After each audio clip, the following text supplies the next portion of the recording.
Welcome to the Build Wealth Canada podcast, where it's all about becoming debt-free, accelerating your wealth, and taking control of your money. Now, here's your host, Cornell Schreiber. Hey, it's Cornell, and welcome to the Build Wealth Canada podcast. Have you ever wondered how financial planners in Canada plan their own retirement once they decide to retire? Well, our guest today is a recurring guest that we've had on the show many times. He's a fee-for-service financial planner with decades of experience in the industry. And while he's not retired yet, he's gotten to that age where he's getting really close. And so it makes sense for him to do a more thorough financial plan for himself for his own retirement.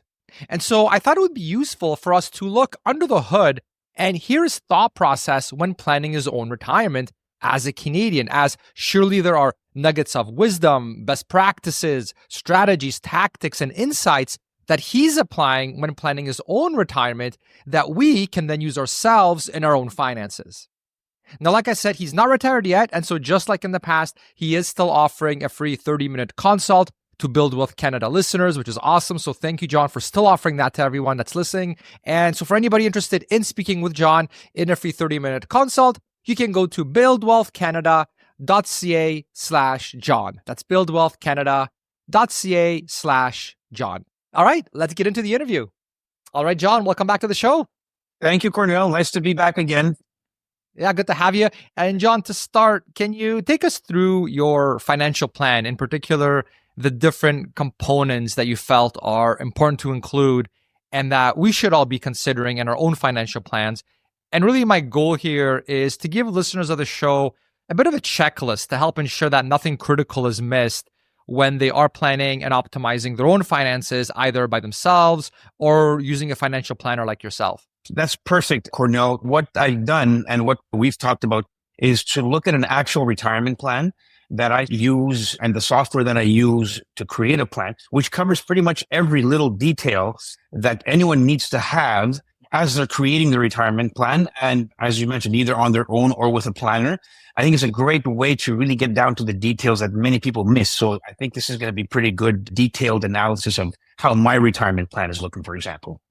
Yeah, that's perfect. And then my mission here, as you're going through it, I guess both of our missions will be to try to take those elements and relate it back to the audience where here's something that here's what John did, and here's what you should also be doing in your own plan. Or if you're already working with a financial planner, to make sure that they're covering this as well, or maybe running this and this type of scenario, basically just to help prevent people from having certain blind spots. It's one of those things where it's you don't know what you don't know. So this way, hopefully by going through your plan thoroughly, and I mean, John's actually going to be going through his software and going through all the different tabs to make sure he doesn't miss anything. So it's going to be pretty comprehensive.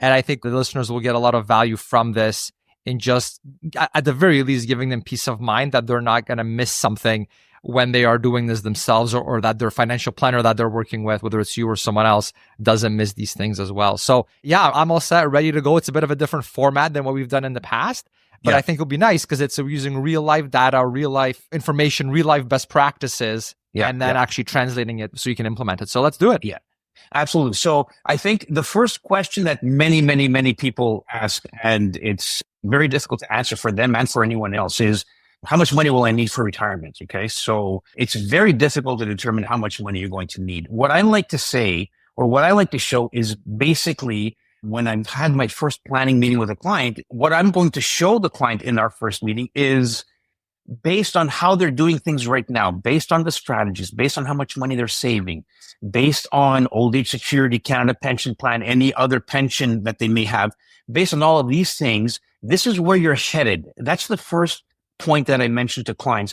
And I'll go through the retirement plan, I'll go through the software and show them, if you keep doing what you're doing right now and using the same assumptions, this is where you're ending up at retirement. And then that'll give pause, and people will either say, wow, that's a lot more than I thought, or, oh my goodness, it ain't happening. And so it's very difficult to answer how much money will I need, because whatever answer we get or we think of is certainly going to be different when we're at the retirement stage. And it could be different. And as long as on an annual basis, we review the plan and we take it apart and make sure we're taking everything into account. If the markets went up or down, as long as we're reviewing the plan and making some adjustments, things work out, but very difficult to answer how much money will I need. And so one of the first tabs in the planning is what are your lifestyle needs? But again, I'm a little bit difficult in determining how much. So I say, here's where you're headed. And then we start working on how do we achieve it? And is that enough or not enough? The first step is to determine, to put a number in there at least. Or actually, sorry, I leave it at 0 and the software calculates where you're headed when you retire. How much money will you have when you retire? And so at retirement, there's 2 different aspects that we can look at. We can have, for example, an income flow for the rest of your life, starting at the age of 60, for example. And it would be the same amount of income going up by inflation. Or what we can do is say, you know what, in my first 10 years or 15 years or 20 years, I'll spend more money because I'll be traveling more and doing more, be more active. And then later on in life, I'll be spending less money. And so that's an option that's available also to look at. And some people will say, you're right, at age 75, I will be traveling as much. On the other hand, you may have medical expenses. So we take some time to determine if we should be looking at the scenario and saying, should we be spending more money at phase 1 of our retirement and then less in the future? Or should we have just a number going right through? So that's the first thing we sort of look at. And then we look at what are your sources of retirement income? Where's the money going to be coming from? And there's several sources, right? Number 1 is a pension, a private pension or a public pension. Any kind of pension that one may have is taken into account. There are 2 types of pensions, what's called defined contribution pension and defined benefit pension. So I take the information from the client and I'm able to determine, using inflation, using the pension regulations, determine how much income is going to come from a pension. Okay, so that's the first step, one piece of retirement income. Next piece, and occasionally I'll pause, Cornell, because you may have some questions, all right? I'll certainly give you some chances to ask some questions, and maybe I'll do it actually after this step, which is the sources of retirement income, all right? Sounds good. And the second source is Canada Pension Plan. And so there's a lot of things to figure out when it comes to Canada Pension Plan. How much will you be getting? Have you worked all of your entire life and you've been contributing into the Canada Pension Plan forever? And if that's the case, you'll get the maximum, which is rare. But the Canada Pension Plan is the next source. And for Canada Pension Plan, we'd have to determine, when do you take it? Is it age 60, 65, or 70? Certainly, it's always different for everyone. If one has lots of assets and won't need the Canada Pension Plan, let's say in their 60s, then you can defer it until 70 because you'll get a heck of a lot more. Others may say, you know what, I don't have too much investments to carry me through my 60s for whatever reason, and I may need to take it earlier. So these are the types of questions or the types of things we look at to determine when's the best time to take Canada Pension Plan. So that's your second source. The third source is old age security, which again, you can take anywhere between the ages of 65 and 70. And so, you have to add inflation on it. You have to take all these things into account and determine when's the best time to take it. Now, I used to do this calculation manually where, I'll trial and error to figure out when's the best time to take the Canada Pension Plan and old age security. But now my software has another new button that says decumulation phase, and it determines what is the actual optimal time to take these pensions based on saving taxes, based on extending your wealth. So that's a neat tool to have. And that's pretty much it when it comes to sources of retirement income, obviously, other than your money. So it's pensions, Canada Pension Plan, and old age security. Now I'll give you, if you have any questions. Yeah, let's do it. So it sounds also like a good best practice to have is to stage 1, to make sure you actually have all these different sources of income that you've accumulated over the years, because you may have more than one source of pension. You've probably had multiple employers over your life. Maybe you worked for some bigger company that had a nice pension plan at one point, then another one like where you had a different one, and then you started working for a small business later, and so you didn't have one.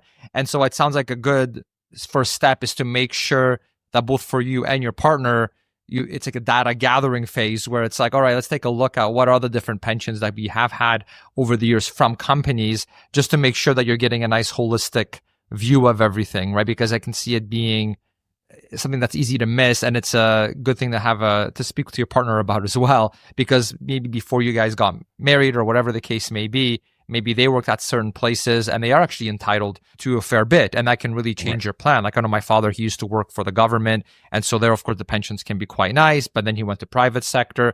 And so it sounds like it's a good idea to have these sort of conversations with your partner and to make sure that you are including these things even early on in your career, it could actually be some money that you weren't expecting or that maybe you even forgot about, but it's still there. Yeah. I can tell you stories where certain clients weren't aware that they have a certain pension. And then they became aware that once we do the planning process.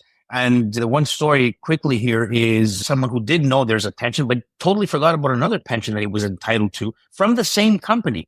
And what ended up happening is we increased his income, or he increased the income being produced, went up by $2,000 a month, which is quite a decent number, right? To say, holy cow, this is new money that I didn't think of. And so you're absolutely right. When I look at myself, my wife has a small pension, and so we're going to be using that, obviously. My Canada pension plan, I've determined that it's best for me to take it in at the age of 70, again, because I've accumulated assets where I'll be able to cover myself in the 60s. Old age security is in the 70s, again, in my case. And like we said, I think it's a good idea that we're talking about my situation, and it'll give people some ideas of what to think of. But that's so far, this is how things are looking for me. Mm-hmm. And I think, too, it's important highlighting the big important question that traditional retirees get when they're trying to figure out, when should I take my CPP? When should I take my OAS? Should I defer it? Should I not?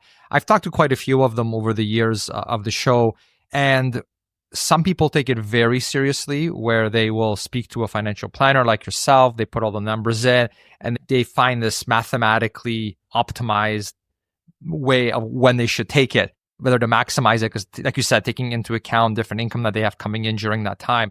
And then it's interesting because I've spoken to others where they are very kind of loosey-goosey, for lack of a better term, with the whole thing, where they're just like, oh, I just want to get it as soon as I can, or, oh, I don't, like much more subjective, right? Much more fluffy. But from what I've heard and seen, it sounds like this is basically a puzzle that has been solved.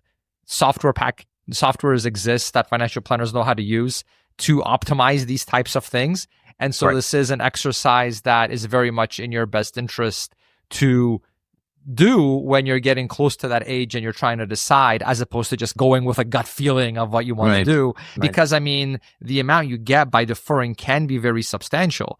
And so this isn't, oh, we're going to get an extra $20 a month if I do X versus Y. I mean, we're talking thousands of dollars for the rest of your life in some of these cases. So I just really wanted to highlight the importance of doing that, because that's also a best practice that I've heard mentioned by other financial planners after doing this podcast for like 10-ish years now at this point. Yeah.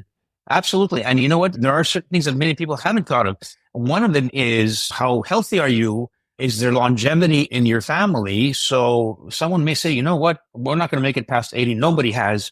And so maybe it's a good time to take it earlier, because if you're deferring it until 70, you only have 10 years. So it's not only the numbers. It's not only the calculator, for example. There's other personal questions. Others may say, you know what? I'd rather depend on government money instead of using my own money for retirement, just in case things won't go well with investments. And so these are the types of things that affect the decision of when to take a pension plan.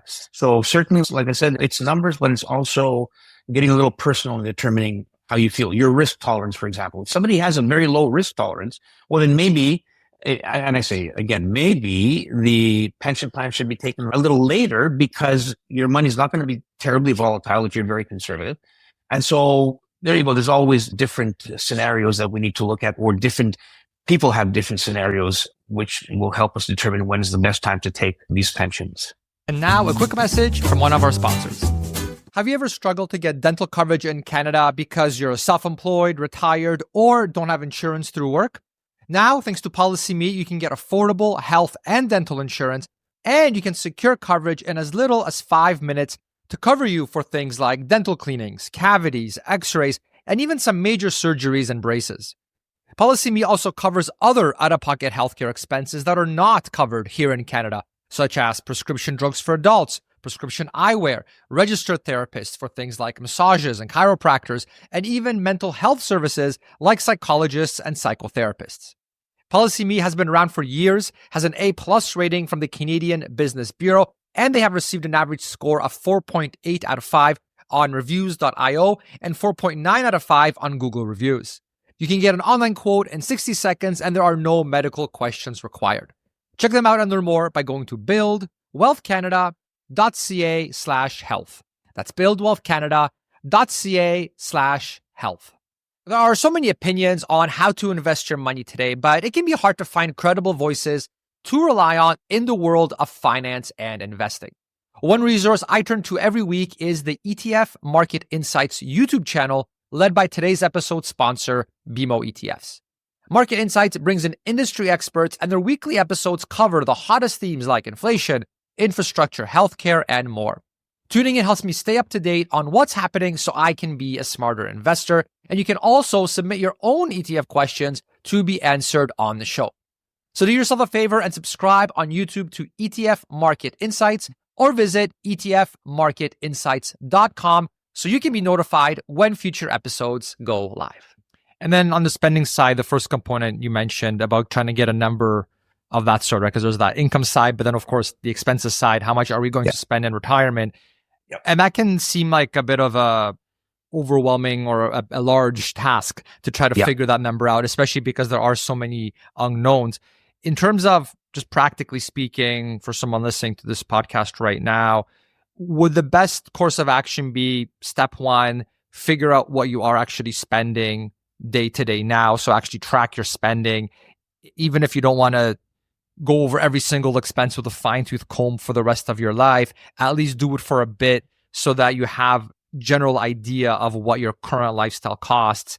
And then phase two could be, okay, what are the changes that are going to happen once I retire? So, okay, we're spending this much on gas right now. Yeah. Are those going to go down because we're going to go down to one car and we're going to drive less, or our car expenses are going to go down because we don't have to commute anymore? Right. Things of that nature. Are we going to be spending less on clothes? Maybe our kids will be self-sufficient at that point, and so we are going to be spending a lot less on groceries. Whereas, maybe for someone with like teenage kids, I hear that gets pretty expensive. My kids are still young, but I hear the stories. Yeah, absolutely. Because I'm just trying to think of a step-by-step process. And so would you say that is a good way to do it, where, okay, let's find out where we are right now. And then once we have these actuals, then we can intelligently start looking at all these different line items and say, what's going to go up, what's going to go down once we retire. And then that gives us a much more accurate forecast. Obviously, it's never going to be perfect because things come up, but at least it's a lot more accurate, as opposed to, I shudder sometimes when I hear these blanket statements like, oh, everyone should have 80% of their income or 70% of their pre-retirement income. And it's like, okay, if we're talking averages, sure, maybe that works. But I mean, how do you know you fall into that average? And maybe, one person that wants to stay in Toronto and retire there is going to have very different expenses than a person that wants to move to a more rural area or and live there. Like, I think having these sort of more accurate actual numbers instead of these rules of thumb can be very helpful. What are your thoughts on that? Do you agree? Do you disagree? 100%. And I'll tell you how I've done it for myself again, where, as I mentioned, start off by saying, if you're doing what you're doing now, and, you're saving enough money and you have, other sources of income, where are you headed towards? How much income will you be receiving in the future? Then I would say, at that point, using that number, say, all right, let's look at our expenses. Let's try to find what's going to be there and what isn't going to be there when we retire. So as you mentioned, the kids, the three biggest expenses that are gone when you retire are basically kids, mortgage, and there's one more that many people fail to realize, and it's one of the bigger expenses, is your savings. Meaning your savings right now are an expense to you. It's money coming out of your pocket. You're not going to have that expense when you retire. So if you're saving $10,000 a year right now, that's gone. If you're paying off your mortgage, that's gone. And your kids, that's gone as well. So the big time expenses are pretty much go down significantly. So a lot of people overestimate how much they will need. And because they don't take into account all of those, especially those three big components. As far as checking and tracking your expenses, I do that for myself. And what I basically ask myself is, I'll look at 2 months worth of expenses. Okay. And I'll go through each and every one. I don't have cash in my pocket. It's all credit or debit. And it's good because you're able to track everything down. My spending money, I put it on a tracking sheet and I say, my spending money will be X amount and I'm good with that and what have you. And so look at every expense and ask yourself, will that be there when you retire? As you mentioned, a big piece of the expenses are your children. But like you said, you're with gas, for example, other people may want to travel a lot. As you mentioned, other people may want to get out of the big city and go retire somewhere else. Downsizing is another big area that we can use money in the future to take us further on if you don't have the assets. That's another source that you can get money. But certainly look at your expenses. And then once you look at that, then look at the total and look at how much money the software has determined that you can have. And we'll see the differences. And then if we say, my goodness, it's not enough, we don't have enough, then you have to think to yourself, can we save more or do we retire a little later? And so I think that's the best way of approaching the retirement question as far as income.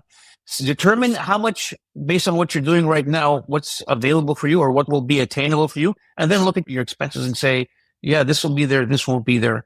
I think that's the best way to do it. Rules of thumb are not great, like you said, because look at myself. I want to travel a lot more when I'm retired. And I'm not going to use that rule or that idea that I said I want X amount of dollars until I'm 75 and then less. I'm thinking of traveling forever, for example, as much as I can. And so all these things are taken into account and they'll make a difference, obviously, in determining how much money you need. The rule of thumb of 70% or 80% of what you're making, not a good idea. Everyone's different. It's a general idea, but as I mentioned, everyone has different ideas and different plans, different income streams. There's a pension, there isn't a pension. So quite a bit of variables, let's say, or details that need to be taken into account. Yeah, the tracking spending thing, it's not a fun and exciting thing. It's like, oh, great, here's another thing I have to do, right? Especially if your spouse is overspending, you know what I'm saying? Yeah. And that's not fun either. Yeah, because now you may have to have those an actual conversation, and that could result in a fight. And yeah, it's a whole thing. Oh, yeah. But I mean, from every financial planner that I've talked to, it's if you want a good job done on your financial plan, you are going to be asked, what are you actually spending? And it's in your best interest to have those numbers ready to go. And I remember us in the past, I used to track it super closely, and then we hit FI, and then we always tracked it, but there was degrees to how closely I tracked everything. Right. But I find, so I've tried both kind of camps, being full out on it and being 1 foot in, 1 foot out kind of thing. Because we hit our FI numbers, so we're okay now. We don't have to keep investing anymore, that kind of thing. But I mean, it causes stress by not tracking it carefully. And it's much harder, I noticed, for a financial planner to help you when you start using these ballpark numbers, expense numbers, because you don't have the real numbers. Yeah, so I definitely found, just from my own experience, it is an extra thing you have to do. But from all the financially savvy people I talk to, they pretty much all track their expenses. Absolutely. Yeah, if you want to do a good job, you have to do it, right? It's that famous quote where what doesn't get tracked doesn't get managed. Correct. That applies in business and it applies in your own financial things as well. Yeah. And you know what? It's also the idea of tracking will help you see what types of expenses will be there and won't be there, as I mentioned earlier. And so it is an important exercise. Another thing about that is because if you track, it'll show you how much money is left over for you to save. And this is important also because depending on how much money you're able to save, that'll determine your lifestyle in the future. What I find is when people make large purchases, a car, $20,000 or whatever, they sort of feel uncomfortable making a large purchase. They feel a little guilty because they're asking themselves, can we afford this? What's this big purchase going to do to other goals that we have, whether it's a retirement plan or whether we're saving up for a cottage or anything like that? And so once you determine how much money you need to save and you determine how much you're spending and how much you're able to save, now you'll have what I like to call guilt-free spending because you know how much money you need to save. You know that if you spend on this particular item, it won't knock you off track, or it may knock you off track. And you can say, all right, so you know what? Now we'll have to determine, is the pool in the house more important than retirement? And for some it isn't, but it's a good idea to know where your money is going and how much you're able to save, which will provide what I like to call guilt-free spending. Yeah, that's great. That's wonderful, John. John, maybe before we continue with your financial plan and the other components that you want to make sure are included, I just want to let listeners know as well. So, John, you still do the free initial consultations with Build Wealth Canada absolutely. Listeners? Yeah, so we have that page that we built for you a while back, and it's still active and working, and listeners still sign up for it. It's over at buildwealthcanada.ca/John, just JOHN. And if you go there, you can sign up. And if you want to speak to John, did you want to maybe talk a little bit, John, about that and what you do? I know you're retiring in the next maybe 5 years, we'll see, but you're still going to you're not leaving for good. It sounds like it's more of a transition to semi-retirement, all right? It depends also on children. And as you mentioned, whether I'll be responsible for my kids. The ultimate wild card, right? Yeah, that's right. That's right. And from what I'm noticing, I'll certainly be around a lot more than I thought.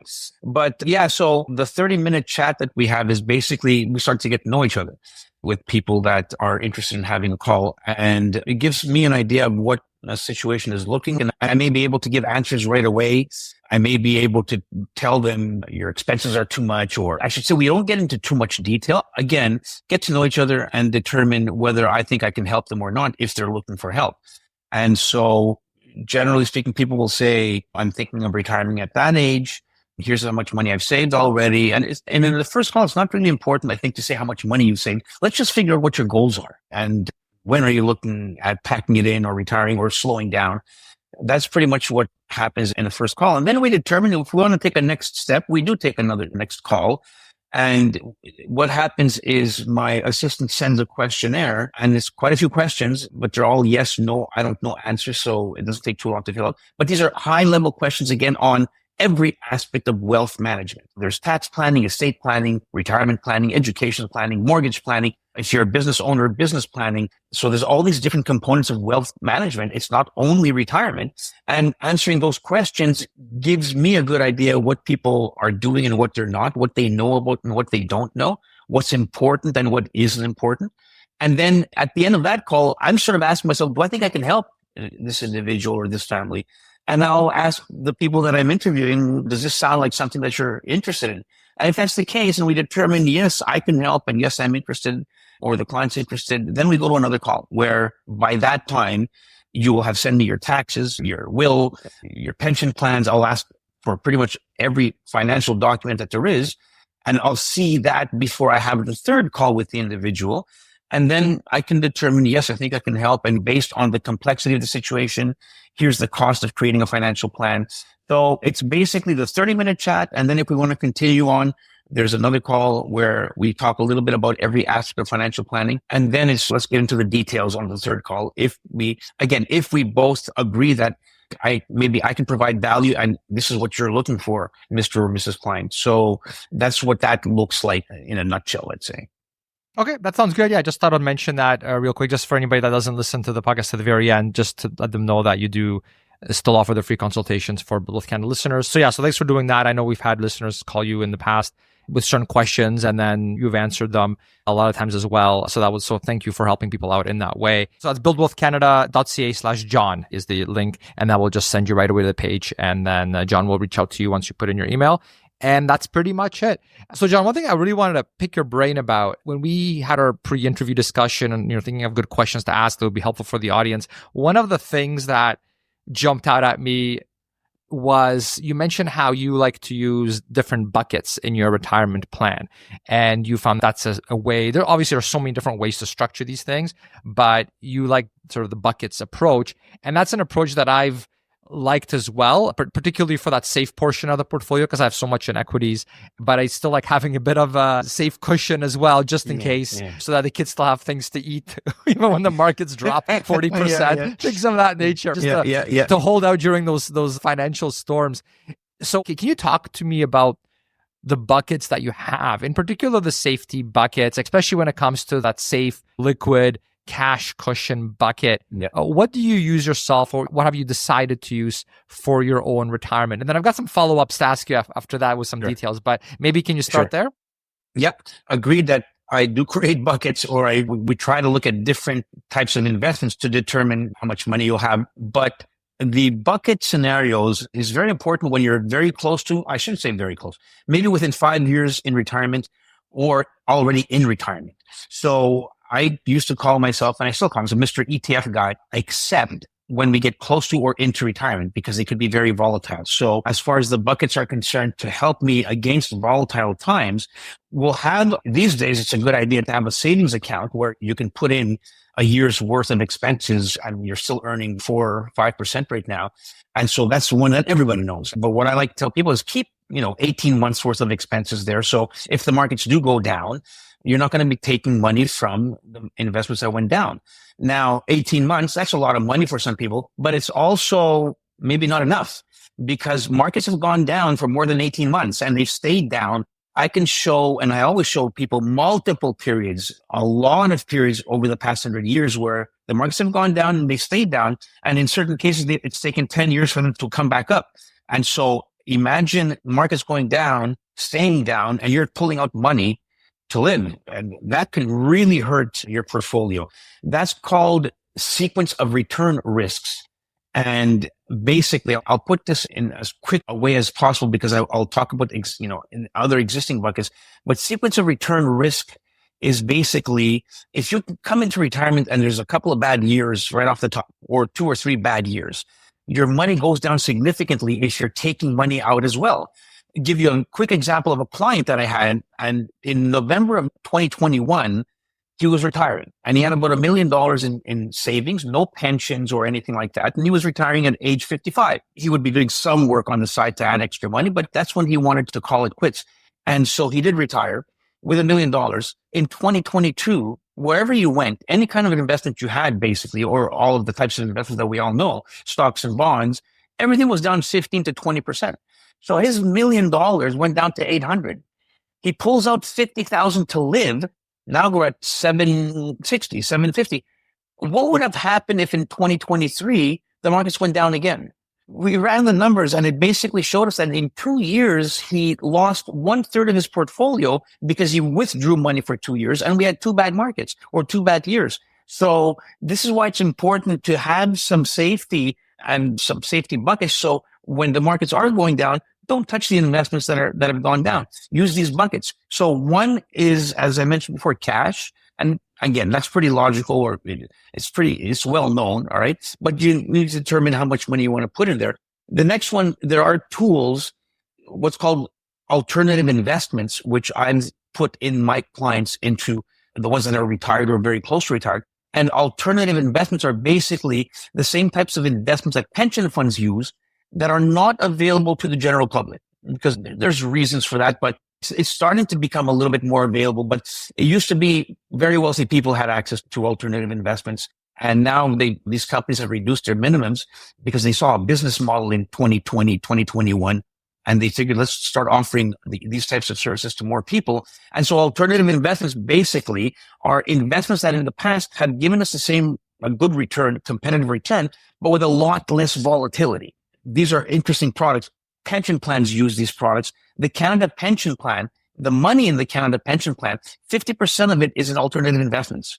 If I look at some very good pension funds, the Ontario Teachers Pension Funds, OMER, Hoops, there's another one called across the country, 70% of their money is in alternative investments. Again, they're in the business of dishing out money on a monthly basis. They can't absorb volatility either. So to give an example, in 2022, quite a few of my clients that are in alternative investments, and it's not only alternative investments, that's a portion of their portfolio. We still have the equities. We'll still have bonds depending on interest rates.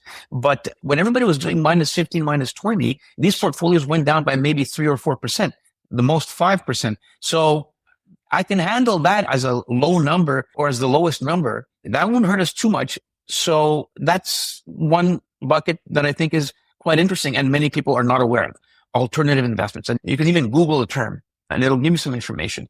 And so there's one bucket. Next bucket is something that, again, is not very well known by people. And there's a reason for that, is basically using the insurance industry for your assets, but not necessarily for life insurance. There are strategies that you can use in the insurance industry where the return is going to be competitive. There are no negative returns. The money is always going up. And this is by contract. And you have access to it anytime you want. I think this is a great tool, again, for people who qualify.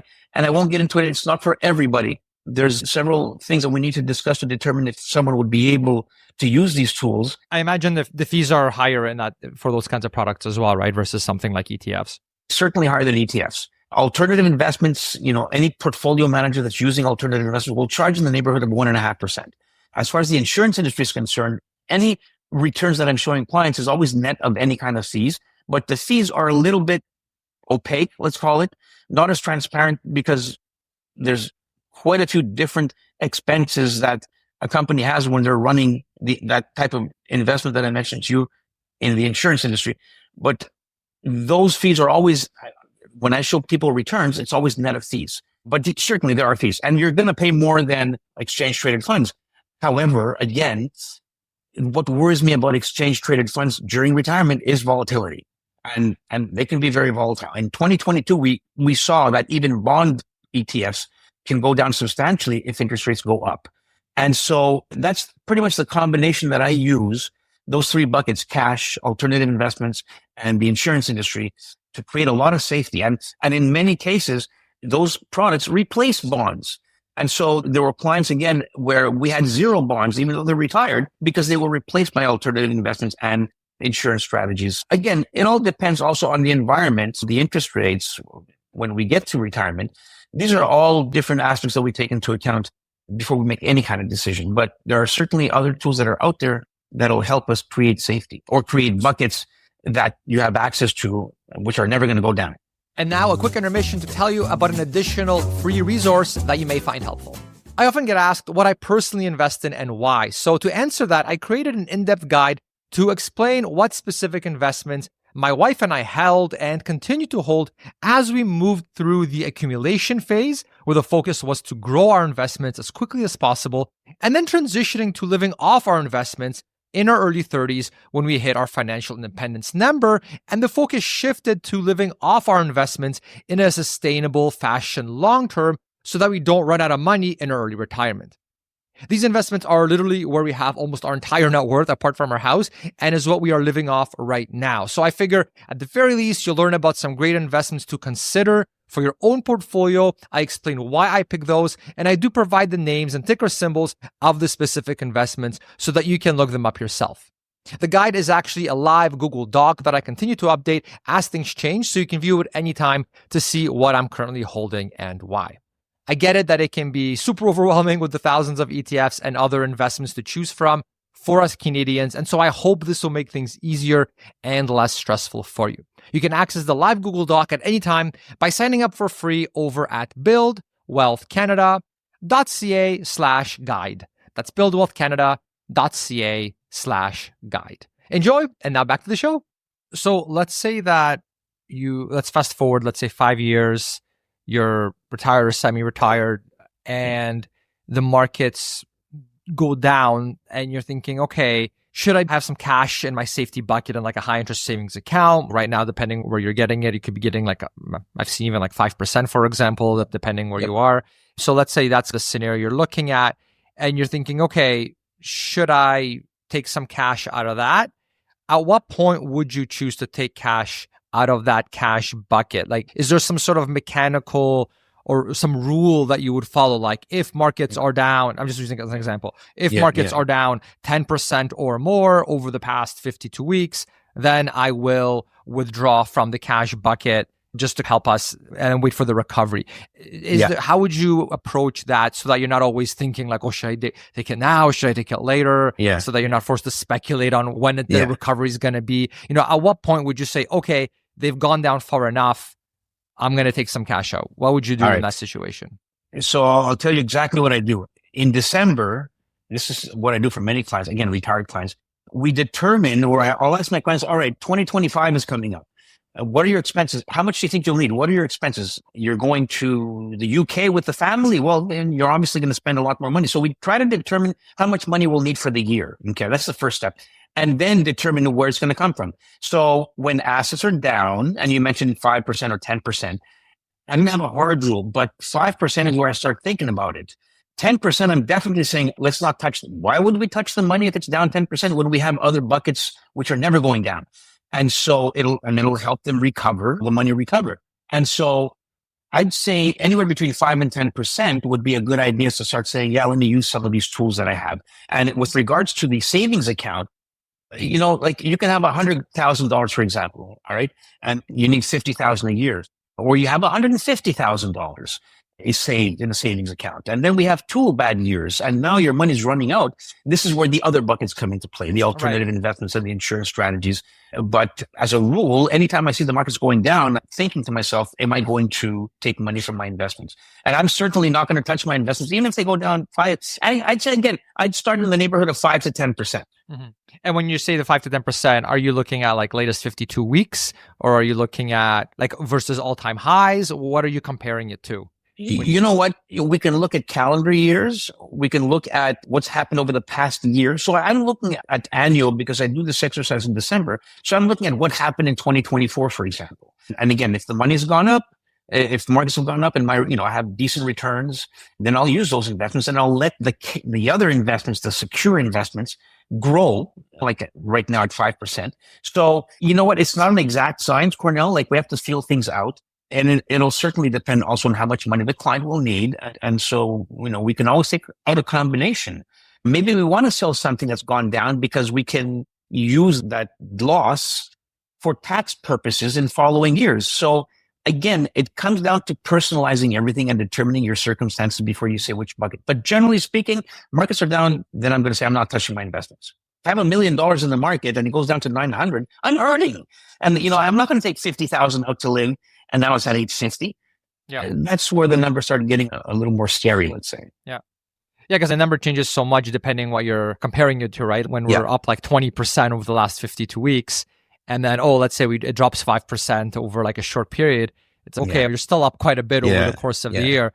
So would you recommend using like a 1 year time frame to look when you're deciding? Yeah. Okay, that's what you do. Okay. Absolutely. Use the calendar. Ask yourself in December how much money you'll need for the following year. And if the markets have gone down 5 or 10%, and again, over the year, I've done 15, we did 15. So we're up net 5, let's say. I wouldn't worry about trying to time things about when to take money out. We'll never figure that out. Never.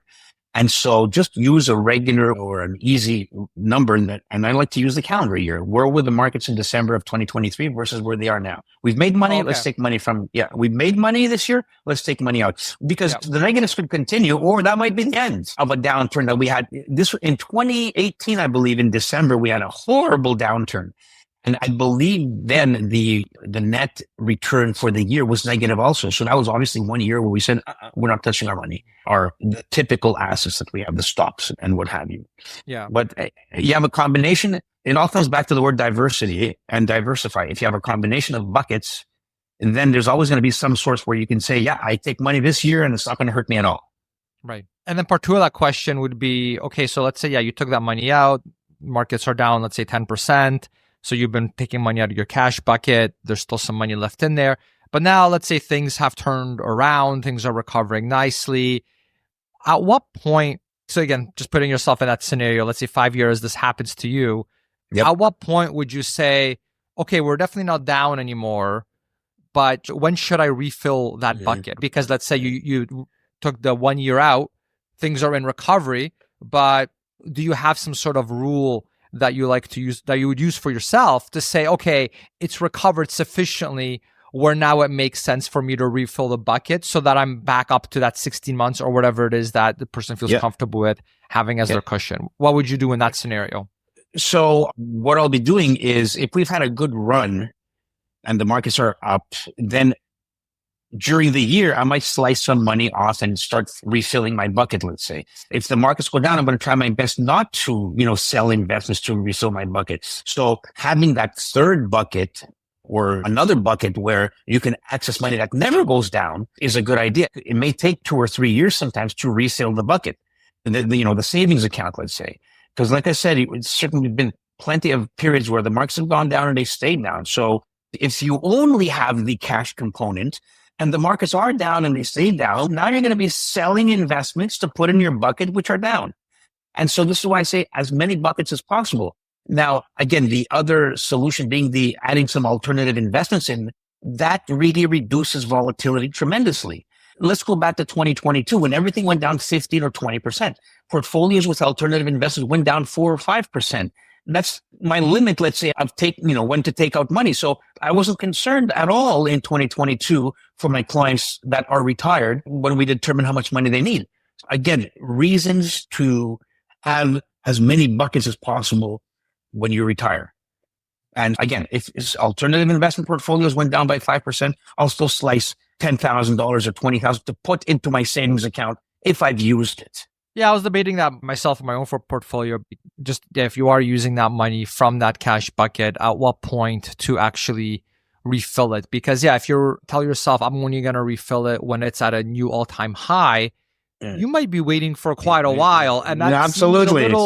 seems a little aggressive, right? Because that money is supposed to be secure. And if you've been living off that for a while, you're going to be kicking yourself where, the market's recovered nicely, haven't hit an all-time high, and then we have another correction. And then now you're like, oh, well, shoot, I should have refilled the bucket when it was up, 5, like it was, when it was already in recovery mode, that kind of a thing. Yeah. So I was just trying to think of what is a good kind of time where you say, okay, I don't need to have the all-time high, but it has to have recovered sufficiently. So I don't know, like, do you think maybe having if like your principal has been recouped, then okay, maybe at that point refill the cash bucket. So let's say you had the money invested, it fell, we had a drop, and then now things are back up. So now you're definitely not selling at a loss, you're at least at a break even.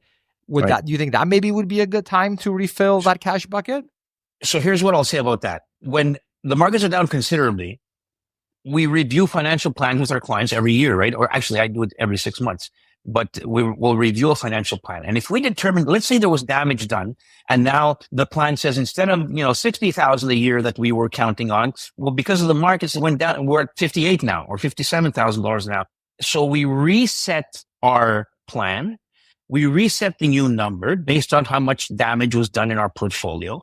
And at that point, I'll say, okay, the markets are down right now and we've reset. But now let's say the markets have gone up by 20%, a rebound, but they're still not at high. I would certainly start slicing money off my investments at that point to fill buckets. If I don't have to fill the savings bucket, if I don't have any other savings strategy or any other safe buckets.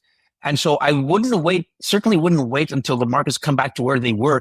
Again, I'll show you 50 time frames where the markets went down and they stayed down for 5 to 10 years. We've had periods in the 2000s, in those years where it took over 10 years for the markets to recover once we had our downturn in 2001, 2002. So let's not wait. What we need to do is reset the financial plan, live with the fact that we may have a little less money. And now we're back at, let's say, zero. Forget about what happened in the past. Now we've determined that we only have $58,000 going forward. If, we need, let's say 4% or 5% going forward. I would start at that point and say, if the markets are going to rally 20%, I'm going to slice a little bit off, even if they haven't recovered. And you know what? Sometimes there's no choice, Cornell. Sometimes there's just no choice if you don't have enough diversification. And you'll have to slice money when you're down. If you've consumed your savings account and we're 2 years later and you have nothing in there because the markets have been going down, sometimes you have to take money and you're going to take a loss. And then you have to reset your ideas of what retirement will look like. Does that make any sense? Yeah, for sure. That sounds good. It's always difficult. And this is why I say, let's try to create as many buckets as we can under my client's circumstances, right? They may not have enough money to get all these tools that are out there, but it's certainly, these tools have become more accessible in the past, I'd say 15, 20 years, and many people are not aware of them. And there's a reason why they're not aware of them is because banks don't participate in some of these strategies. And so your banker will never tell you. Anyone who's working on commission will never tell you about these types of strategies. So that's where we say it's always a good idea to consult. You can have a planner at a bank or a brokerage firm. It's always a good idea to consult with an independent financial planner who's not getting paid on commission to determine what's your situation and what strategies are available to you. Going back to your plan, John, are there any other, because we're getting close to the end of the show here. Yeah. Are there any other components that we have not discussed yet that you think people should have on their checklist when it comes to creating their financial plan, making sure it's something that they've considered or that they've at least spoken to their financial planner about, whether it's yourself or someone else? Is there anything else like that you'd like to mention? Absolutely. Most important thing is underestimate all the time. Underestimate the rate of return that you think you'll get over the years. So what I like to do is use a rate of return, let's say of 5%. It could be 6%. Let's say 5 to 6%, depending on how we're investing money. So I'll say, let's assume we're making only 5 to 6% until retirement. And then during retirement, let's assume we're making 4% on investments, which is not very difficult to make. So when you're underestimating, then you know that the retirement number that comes up, is going to be quite conservative. And so certainly don't use very high rates of return when you're working on your financial plan. That's extremely important. using those numbers will help you determine how much you need to save every year. And so that's one thing. Another thing, and we talked about this before, is if I were any younger, if I were 30 years younger, and I know what I know now, are there any other strategies that I would use? And yes, I'd say for the younger people in their 30s, for example, if you can invest in real estate for a portion, and I think it's a great idea because, and it's quite simple, because let's assume real estate and the stock market have the same returns over the long term. Nobody knows what will happen over the next 10 years. So let's assume they're doing the same thing. Now, if you're young and you're starting out and you buy some real estate and now you have a mortgage, so you're paying, let's say, $1,500 a month in the mortgage. Well, if the real estate goes, let's say the property is worth $1 million. If real estate goes up by 5%, now your property is worth $1,050,000. So you've made on your mortgage payments that you're making, you've made $50,000. Whereas if you just take your money and invest it in the stock market and you're putting $1,500 in the same expense, let's say, as the mortgage would be, you're only going to make, let's say, 5% on those contributions that you made over the year. So you're leveraging, you're making 5% on an asset that's worth $1 million with real estate versus making 5% on $1,500 contributions every year. So I think that's a great way to build wealth. As we get older, if, wealth and real estate could be something of a life, or people that have an interest in real estate, they like to see their asset. They like to work on it and what have you. It's always a life decision, a lifestyle decision. When you get older and let's say the mortgage is gone, now you can tell yourself, do I want to keep the real estate and having the same issues? The plumbing is broken. I'm on vacation and I get a call from a tenant. Do we want that? Or would you rather say, let's sell the bloody thing? And now we have a lot of money, put it in example bank stocks and make 5% just on the dividend. I'm really generalizing here, but it's a life decision that you'll make or a lifestyle decision when it comes to investing in the future. So underestimate the rate of return, overestimate what your expenses will be. So when I'm looking at my expenses, I'll tell you, Cornell, I'm a financial planner for 30 years. I still haven't figured out a way to say unexpected investment or expenses. So I'll say, for example, we have expenses of $7,000 and this is what I'm assuming, and the actual expense was $8,500 because something extraordinary came and slapped me in the face that I never considered. And so what I like to say is if you come up with a number, you work with your planner and you'll come up with a number, let's say you need $70,000 to retire after taxes in today's dollars. This is what you'll need based on your expenses. Then I'll say to the plan, okay, you know what? Let's increase them by 15% because there's going to be expenses that we've never taken into account. And so instead of 70, we'll say, let's do 80.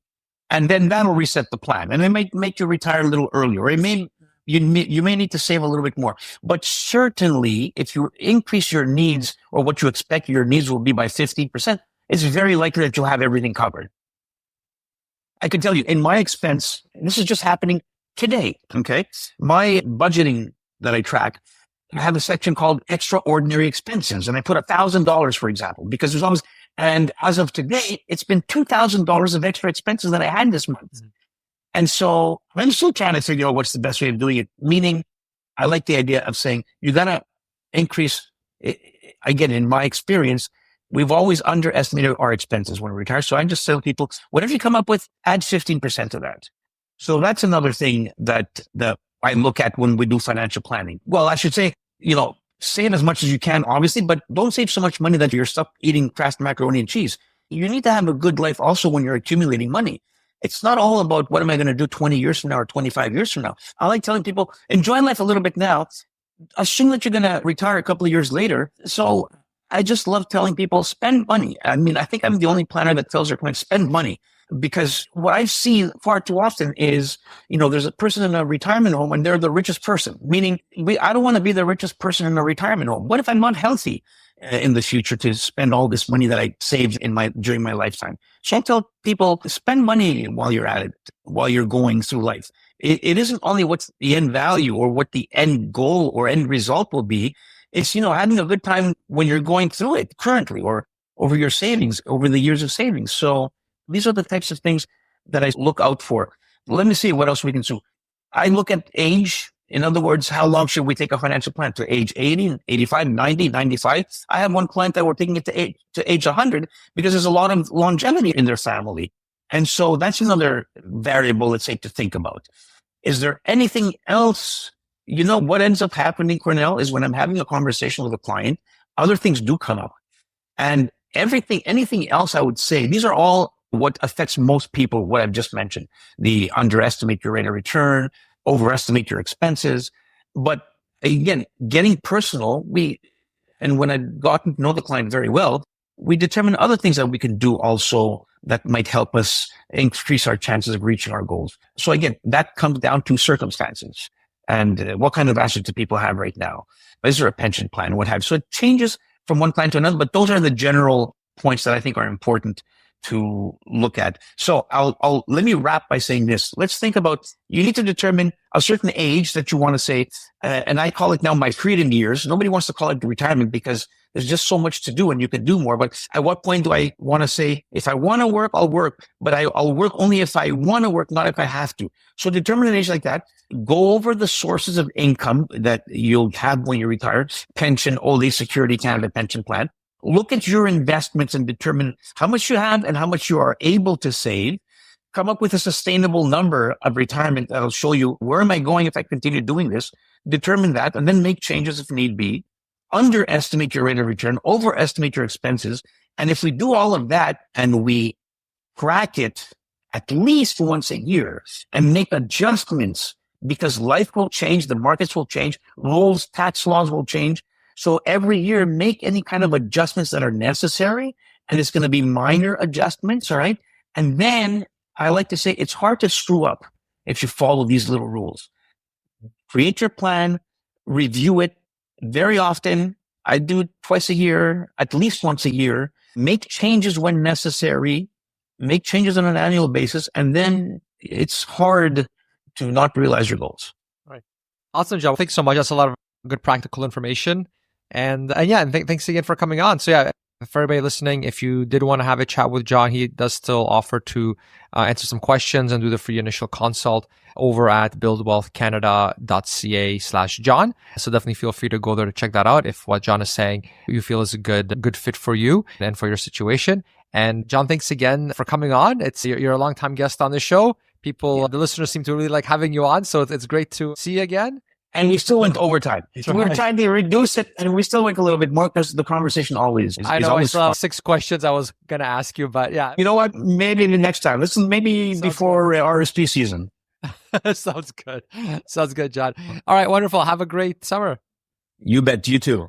All right. Bye. All right. I hope you enjoyed the episode. Please share it with someone that you think may find it useful. And of course, leaving a review on Apple Podcasts or Spotify is always super appreciated as well.